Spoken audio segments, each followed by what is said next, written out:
Hey, everybody. Glad to see you back on Daniel Davis's Deep Dive, where we are always looking at things that you don't see on the surface, and it requires a little bit deeper of a knowledge than things that you're not going to get on the major media. And today is just another episode of that, where it's something actually pretty important to what's going on in the policies of the United States, especially as they relate to foreign policy and military policy.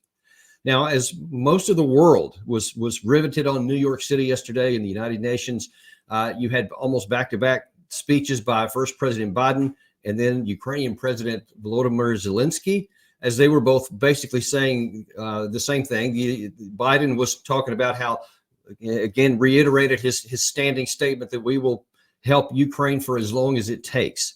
Zelensky, for his part, was saying, hey, we need more of basically everything, and they need the support. And both of those were just kind of the standard thing that they've both been saying. So there's nothing new in that.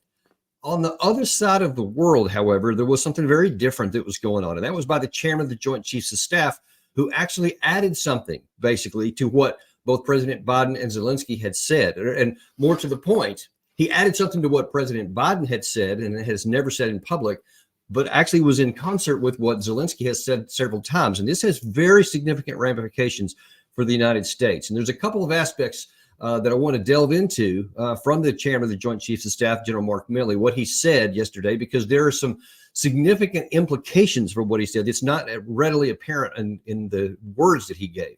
So first of all, let's listen to the first thing that Milley said. As President Biden and Secretary Austin have said many, many times over, we, the United States, will continue to provide support to Ukraine for as long as it takes. The end goal remains crystal clear: support Ukraine until Putin's unwarranted, illegal, and ruinous war of choice comes to an end. Okay, so what he actually said there in additional comments there was not just that the war ended, and you heard that virtually identical with what Biden had said in his first part of that clip, where he said for as long as it takes, but then he added something that said that the standard for as long as it takes was until the war is over and Russia has left Ukraine territory. And he later specified all Ukraine territory had been returned to Kiev's control. Now, that is a very, very different standard, because one is that we're just going to give you some support, but the other one says that that support is going to continue on until military victory has been achieved on the ground. And as I've been saying, man, really since the duration of this war and on several of our previous episodes where we've talked about, there is no viable military path to victory. And that was underscored, and a big problem in the next thing that General Milley said, because he actually didn't address the fact that there are some real problems. Let's listen to what he had to say there. Generally speaking, the Ukrainians have penetrated several layers of this defense. It is not 100% penetrated yet, but they've penetrated several of the layers. And they're going very slow, preserving their combat power, and very deliberately through this defensive belt that stretches the entire length and breadth of Russian-occupied Ukraine. So for the critics that are out there, I would say that there's plenty of fighting weather left. There's plenty of combat power remaining, and the Ukrainians have absolutely no intent to stop. Okay, let's break that down a little bit there. First of all, he's trying to talk to many of the critics, one of which is me, that says that not just that the offensive for Ukraine, which started in early June, is going too slow, but that it's not succeeding at all. And so to try to quell that, he says, well, it's just going slow, and they've penetrated some layers, but they haven't actually penetrated fully through the main defense belt yet, but it's slow going, and they're continuing on.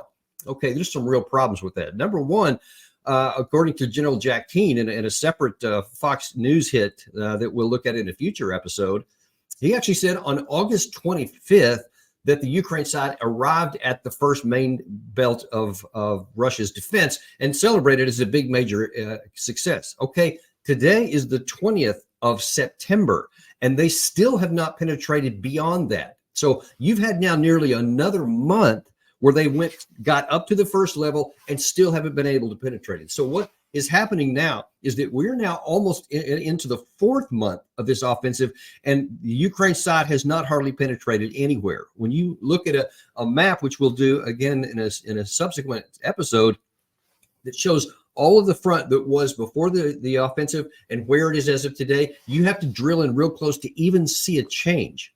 So when Milley then says in the latter part of his comments that we're going to stay as long as it takes and we're going to keep giving them things until they win, then you have to say, hang on, because Ukraine had a half a year,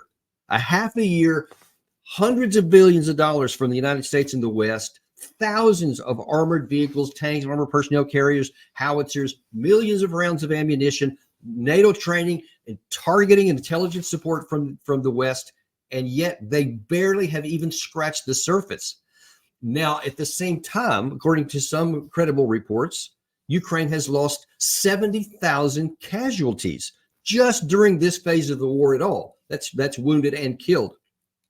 And one has to say, look, if you've lost hundreds of armored vehicles, tens of thousands of troops killed and wounded, and you've barely even scratched the surface, and all of the major belts of Russian defenses are still waiting to be even addressed. And then the other part that Milley didn't even address, and this is probably the most crucial thing. He says, yeah, they're going to keep going and they're just going slower. But what he doesn't even talk about is the very fundamental reasons why Ukraine hasn't penetrated these defensive belts up to this point. They don't have enough armor. They don't have air superiority. They don't have enough air defense capability. They don't have enough artillery shells to match the Russian side. They don't have enough men to provide the overmatch, the tactical overmatch at the point of attempted penetration. And probably most crucially, they don't have sufficient mine-breaching equipment, engineering equipment. That's absolutely vital on top of all those other things. If you don't have air superiority, even if you had the mine-breaching equipment, it's going to be very difficult to do. Now, look, these are things that I did in my career as an armor officer. So I'm very, very acquainted with what it takes to breach an enemy defensive minefield and tank fortifications of the exact same type that Ukraine is attempting right now. And I know that without these major components, it's almost impossible to do. And even if we were attempting to do this, when I was in the 1st U.S. Armored Division in Germany in the mid-2000s, and we had all the things that we had, even if we had air superiority, even if we had sufficient air defenses, it would be an extraordinarily difficult task for us to do what we're asking Ukraine to do. They don't have that. There's no prospect that they're going to get it, and they're still losing qualified and experienced men by the day, replacing them with men who aren't trained, qualified, or experienced. So upon what basis then does the chairman of the Joint Chiefs of Staff suggest that they just need more time? They're just going to continue to go it, but they have no intent to stop. Well, maybe they don't. Maybe they do intend to keep going, but at some point, the United States has some sort of obligation to say, okay, we're not just going to continue to blanket support somebody who's basically committing suicide. If a strong, clear military analysis reveals that for them to continue to go forward, for us to continue to give them ammunition and weapons, which won't solve the problem because they can't solve those fundamental things that they don't have, because you just can't build that on the fly. That takes years to prepare.